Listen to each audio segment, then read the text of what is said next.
Buenas noches, los saludo hoy 18 de mayo, mes de las madres. Tú me hiciste en el vientre de mi madre y pensaste en mí desde antes de nacer. Bienvenidos a nuestro tiempo de comunión de los miércoles en la noche. Éxodo 20:13 dice: no matarás. Dios le da vida a la nueva persona, sustenta a la madre y bendice a la familia. El tema general del mes es cómo conocer la voluntad de Dios. Hoy meditaremos en Cristo nuestra sabiduría.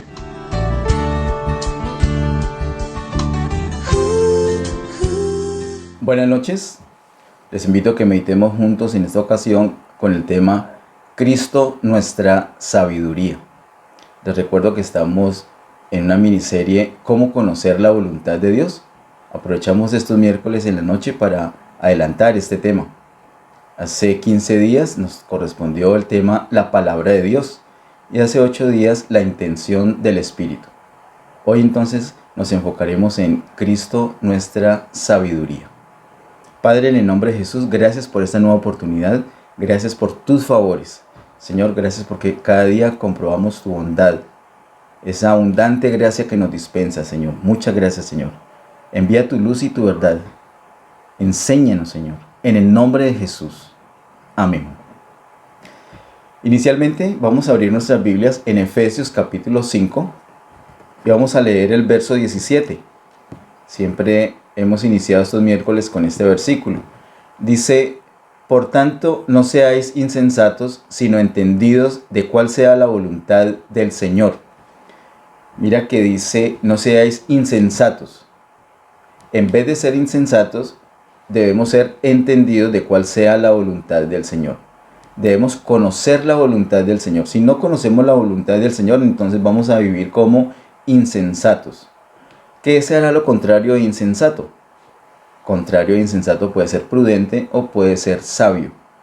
Y por ahí es donde tiene relación nuestro título de esta noche, Cristo nuestra sabiduría. Vamos ahora, por favor, a 1 Corintios capítulo 1, verso 30. 1 Corintios capítulo 1, versículo número 30. Es un verso que estudiamos detenidamente años atrás. Vamos a aprovechar este tema de cómo conocer la voluntad de Dios para ver la importancia de lo que dice aquí la Escritura. Dice 1 Corintios capítulo 1, verso 30. Mas por él estáis vosotros en Cristo Jesús, el cual nos ha sido hecho por Dios sabiduría, justificación, santificación y redención. Este versículo 30 se está refiriendo al Padre Celestial, a Dios Padre. Dice, mas por él, por Dios Padre, estáis vosotros en Cristo Jesús. La primera parte es nosotros en Cristo Jesús. El Padre Celestial literalmente nos tomó y nos puso en Cristo Jesús. Cuando creemos en Jesús como nuestro Señor y Salvador, el Padre Celestial hace esto. Nosotros somos incapaces de hacer algo así, pero el Padre Celestial hace lo que nosotros no podemos. Nos pone en Cristo Jesús. Era necesario esa primera parte. Lo primero que hace el Padre Celestial para que tengamos una relación con Él es ponernos en Cristo Jesús. Nosotros estábamos bajo pecado, condenados a muerte por el pecado, deberíamos morir. El Señor no es injusto. Él tiene que satisfacer su justicia. Así que nosotros tenemos que morir. Pero si ejecuta ese juicio directamente con nosotros, entonces nos exterminaría por completo, sin duda. Entonces, ¿qué hace el Padre Celestial? Nos pone en Cristo Jesús. De tal manera que cuando esto sucede, como Cristo murió, entonces nosotros morimos en Cristo. Morimos juntamente con Él. Y todo lo que pasa con Cristo pasa con nosotros. ¿Por qué? Porque nosotros estamos en Cristo. Voy a poner mi mano izquierda un poco adelante y mi mano derecha la voy a poner en la mano izquierda. Si la mano izquierda la muevo hacia mi cuerpo, la mano derecha se mueve con ella también. Si se mueve más a la izquierda, la derecha lo acompaña. Si se mueve a la derecha, igual, arriba, abajo. Lo que sucede con la mano izquierda sucede con la mano derecha en cuanto a posición, porque está en la mano izquierda, la mano derecha en la mano izquierda. Así sucede con Cristo. Nosotros hemos sido puestos por Dios en Cristo. Hemos muerto con Cristo, pero también hemos resucitado juntamente con Él y hemos ascendido con Cristo. Esa es una realidad, es una de las grandes verdades que nos muestra la palabra de Dios. Es algo poderosísimo. Así que nosotros hemos sido juzgados por nuestro pecado en Cristo. Cristo murió por nosotros, ahora nosotros podemos tener esa vida en Él. Eso es lo primero que dice este verso. Luego dice, el cual, refiriéndose a Cristo Jesús, el cual nos ha sido hecho por Dios. Lo primero lo hizo Dios, nos puso en Cristo. Ahora Cristo en nosotros ha sido hecho por Dios sabiduría. También es una obra de Dios. Dios hace que Cristo en nosotros sea sabiduría. Acá la traducción de la Reina Valera dice, el cual nos ha sido hecho por Dios sabiduría, justificación, santificación y redención. Años atrás expliqué que la traducción más correcta de este versículo no es así, sino el cual nos ha sido hecho por Dios sabiduría. Y luego 2 puntos. Y muestra cómo nos ha sido hecho por Dios sabiduría. 2 puntos. Justificación, santificación y redención. En esos 3 aspectos, Cristo ha sido hecho nuestra sabiduría. Cristo es nuestra sabiduría en 3 aspectos: en justificación, santificación y redención. El asunto de justificación tiene que ver con nuestra parte espiritual, esa condena que tenemos por el pasado, por el pecado. Hemos sido justificados. La parte de santificación tiene que ver con nuestra alma y tiene que ver con el día a día, con el presente. En este momento estamos siendo santificados. Y la parte de redención tiene que ver con un poco más al futuro y tiene que ver directamente con nuestro cuerpo. Nuestro cuerpo está esperando la redención. Así que en esos 3 aspectos, Cristo ha sido hecho por Dios nuestra sabiduría. Lo contrario de insensatos es prudente o sabio. Una persona sabia puede se da uno cuenta que es sabia porque conoce la voluntad de Dios. De lo contrario sería insensato. Es un asunto que hemos reiterado en los últimos miércoles. Ahora, no está diciendo la palabra acá que Dios nos dio la sabiduría de Cristo, o que nosotros podemos tener la sabiduría de Cristo, o parte de la sabiduría, o conocer la sabiduría de Cristo, o andar conforme a la sabiduría de Cristo, sino que lo que dice aquí es mucho más potente, mucho más profundo. Dice, el cual nos ha sido hecho por Dios sabiduría. Cristo es nuestra sabiduría. Nosotros tenemos mucho más que la sabiduría de Cristo, sino que Cristo mismo es nuestra sabiduría. Eso fue hecho por el Padre. Ahora tú y yo debemos mirar las Escrituras y andar en obediencia para poder disfrutar tremenda bendición. Si Cristo es nuestra sabiduría, entonces nosotros no vamos a dudar en conocer la voluntad de Dios. No vamos a tener dificultades para poder conocer la voluntad de Dios. Vimos nosotros inicialmente un fondo hace 15 días que es la palabra de Dios. Eso es un fundamento grande para conocer la voluntad de Dios. Luego vimos que el Espíritu Santo tiene una intención. Y hoy estamos viendo que Cristo es nuestra sabiduría. Al ser Cristo nuestra sabiduría, entonces fácilmente conocemos la voluntad de Dios. Miremos ahora, por favor, en 1 Corintios capítulo 2, el verso 16. Dice 1 Corintios 2, verso 16. 1 Corintios capítulo 2, verso 16. Porque ¿quién conoció la mente del Señor? ¿Quién le instruirá? Mas nosotros tenemos la mente de Cristo. Oye, hermanos, este versículo es un versículo muy desafiante. Uno dice, ¿cómo así que tenemos la mente de Cristo? O sea, mi mente corrupta que recibe todavía mensajes malucos, a veces vienen pensamientos feos, pensamientos en contra de la voluntad de Dios. ¿Cómo va a ser la mente de Cristo? ¿Cómo así que tenemos la mente de Cristo? ¿Qué quiere decir esto? ¿Qué es lo que la Escritura nos está diciendo acá? Porque si la Escritura dice que nosotros tenemos la mente de Cristo, es por algo. ¿Y qué? ¿Y cuál es la razón? Porque la tenemos. Porque tenemos la mente de Cristo. Ahora, ¿qué significa tener la mente de Cristo? Tener la mente de Cristo es justamente permitir que Cristo sea nuestra sabiduría. Es decir, para el conocimiento de la voluntad del Señor no vamos a operar en nuestra fuerza, sino que vamos a operar en una dependencia total de Cristo. Vamos a permitir que Cristo sea nuestra sabiduría. No vamos a apelar a nuestra propia sabiduría, sino que vamos a dejar que Cristo en nosotros sea esa sabiduría. ¿Cómo lograr esto? Nosotros en el mes de febrero, mes de santificación de este año, estuvimos viendo al respecto en el capítulo 3 de Colosenses. Vimos unas referencias en otras partes de la Escritura y le invito particularmente que miremos Romanos capítulo 12. Romanos capítulo 12, verso 2. Dice en Romanos capítulo 12, verso 2: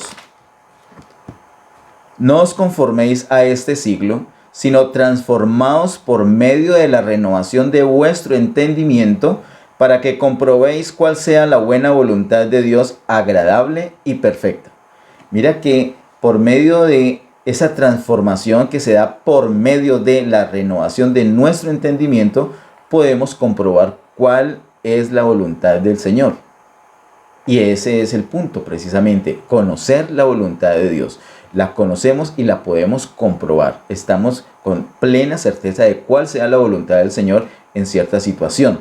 ¿Qué debemos hacer? Entonces, por un lado es no conformarnos a ese siglo, no amoldarnos, no seguir la corriente de este siglo, es decir, de este mundo. No amoldarnos, no tomar el molde que tiene este mundo, no pensar, no hablar, no tener las costumbres de este mundo. Eso se opone a poder ser transformados. No os conforméis a este siglo, sino, viene lo contrario, transformados. Nosotros tenemos que ser transformados. ¿Cómo vamos a ser transformados? Por medio de la renovación de nuestro entendimiento. ¿Cómo vamos a renovar nuestro entendimiento? Tal como vimos hace 8 días, el asunto de enfocarnos, como vimos en Romanos capítulo 8, poner nuestro pensamiento, pensar en las cosas del Espíritu, enfocarnos en las cosas del Espíritu. Cuando hacemos esto, entonces nuestra mente se va renovando. Esa es la renovación de nuestra mente, esa es la renovación de nuestro entendimiento. Cuando empezamos a enfocar, a pensar en las cosas del Espíritu y terminamos involucrados en las cosas del Espíritu, entonces una de las cosas que va a suceder con nosotros es que nuestra mente se va renovando. Esto es explicado más precisamente en Colosenses 3, como les dije, y lo vimos en el mes de santificación. Pero para no repetir esa misma parte que la vimos en febrero, te invito a que mires las prédicas que tenemos en el canal de YouTube al respecto. Entonces mejor vamos a mirar una parte también que nos habla del mismo asunto en Efesios capítulo 4. Efesios capítulo 4, verso 22 al 24. Dice Efesios 4, verso 22 al 24. En cuanto a la pasada manera de vivir, despojados del viejo hombre que está viciado conforme a los deseos engañosos, y renovados en el espíritu de vuestra mente, y vestidos del nuevo hombre, creado según Dios en la justicia y santidad de la verdad.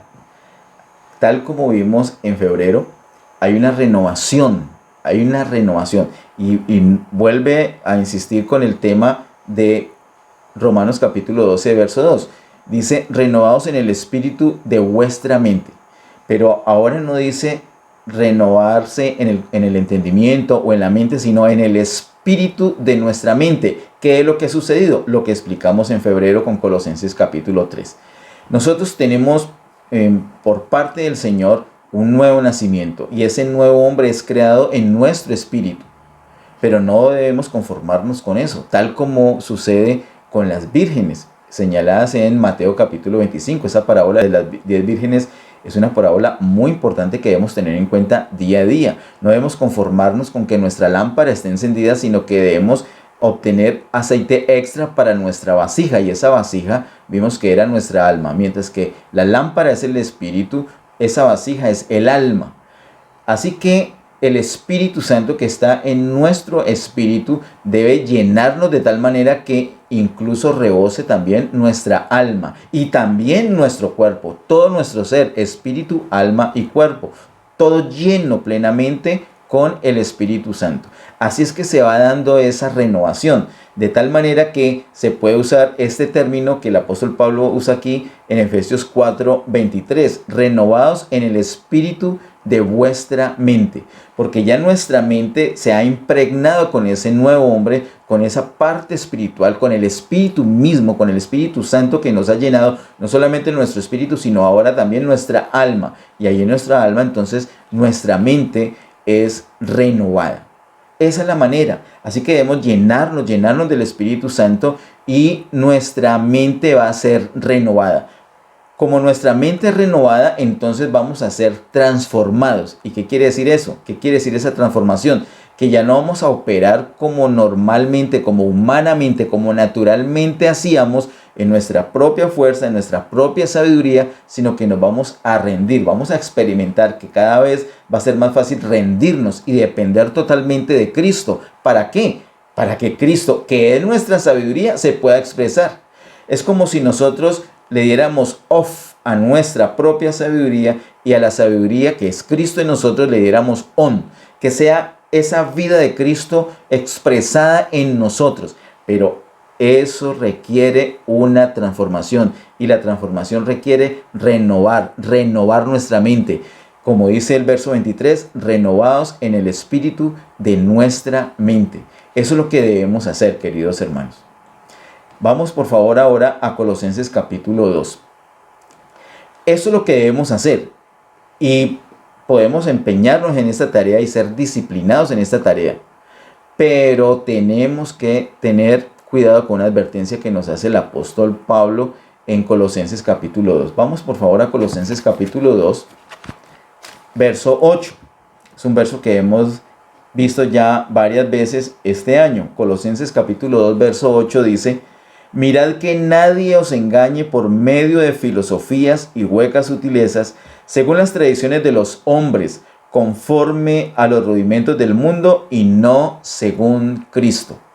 Cuando permitimos, cuando nos ocupamos, cuando miramos, cuando nos enfocamos, cuando además de buscar o de permitir que Cristo sea nuestra sabiduría, además de enfocarnos en Cristo, también nos enfocamos en otras cosas, eso es imposible. No podemos decir que estamos enfocados en una cosa cuando estamos trayendo también a nuestra vida otras cosas. Cuando estamos trayendo, como dice el versículo 8, filosofías, huecas sutilezas, tradiciones de hombres, rudimentos del mundo. Esos rudimentos, recordemos que se trata de cosas religiosas, tradiciones, filosofías, todo lo que es cultural.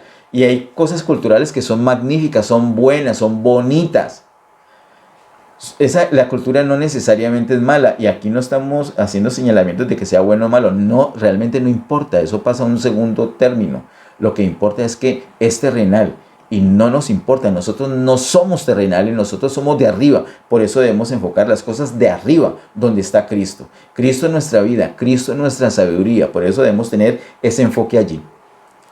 El creyente que además de buscar a Cristo, también pone la filosofía, pone la cultura, pone la religión, pone tradiciones, entonces no va a poder tener renovada su mente.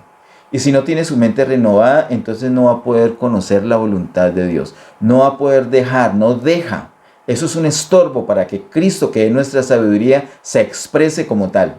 Vamos a estar usando a veces la sabiduría de Cristo, a veces nuestra propia sabiduría. Tenemos que hacer una renuncia.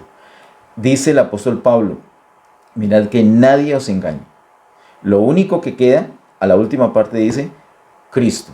Lo único que necesitamos, lo único es Cristo. Cuando nos enfocamos solamente en Cristo para todo, Cristo, que vamos a conseguir el local para nuestras reuniones, Cristo, que vamos a hacer esta venta, Cristo, que vamos a hacer este préstamo, Cristo, que vamos a hacer las escrituras así o asá, Cristo, que vamos a hacer un asunto familiar, Cristo, que vamos a hacer un paseo, Cristo, que vamos a hacer cierta actividad, Cristo.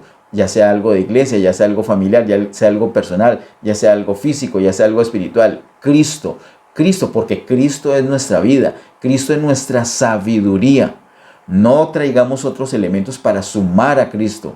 porque estorban. Tenemos que desechar todo y dejar solamente Cristo, para que Cristo se manifieste como lo que es nuestra sabiduría. En Filipenses capítulo 3, verso 8, el apóstol Pablo sube el tono, inclusive. Mire que dice Filipenses 3, 8, y ciertamente aún estimo todas las cosas como pérdida por la excelencia del conocimiento de Cristo Jesús, mi Señor, por amor del cual lo he perdido todo y lo tengo por basura para ganar a Cristo. Yo quiero decirte, a este nivel tenemos que llegar. Pero es que me encantan unas cosas culturales, incluso tenemos cuadros y cositas culturales. Te doy una recomendación, que eso no te estorbe. Y te voy a decir qué haces para que eso no te estorbe. Todas esas cositas tenlas por basura. Y qué pena, te voy a decir, comparada con la excelencia del conocimiento de Cristo, todo lo demás, la religión, todo lo demás, absolutamente todo lo demás, la tradición, así sea tradición familiar, así sea algo que viene de tu abuelito, de tu papá, así sea así. Todo eso es estorbo y debes tenerlo por basura. ¿Por qué el apóstol Pablo pudo hablarnos con tanta profundidad y recibir tanta revelación del Señor? Porque dejó que Cristo sea su sabiduría, porque lo es. Dejó que se expresara como su sabiduría. No permitió que nada le estorbara. Lo que más apreciaba, pudo tenerlo por basura. Ese es el llamado que nos hace el Señor. Cristo es nuestra sabiduría. Vamos a aprovechar esto. Padre, en el nombre de Jesús, gracias por ese tiempo, gracias por tu amor, por tu misericordia, gracias por tu palabra, gracias porque sí podemos conocer tu voluntad. Tú deseas que la conozcamos, Señor, y nosotros también deseamos conocerla. Gracias por tu palabra, gracias por tu Espíritu, gracias por lo que has hecho poniéndonos en Cristo, gracias porque has hecho que Cristo sea para nosotros nuestra sabiduría. Queremos rendirnos totalmente a ti, Señor. Queremos enfocarnos solamente en ti, Señor, para que nuestra mente sea renovada, Señor, y permitir que Cristo se manifieste en nosotros como lo que es nuestra sabiduría. Y así vamos a poder comprobar cuál es tu voluntad. Amado Padre, a ti toda gloria, toda honra y todo honor por siempre. Tu bendición para todas las personas que están aquí conectadas en vivo y para las que nos van a ver esta prédica en el canal de YouTube. Gracias, Señor, por todas las cosas. En el nombre de Jesús. Amén. Que Dios continúe bendiciéndoles.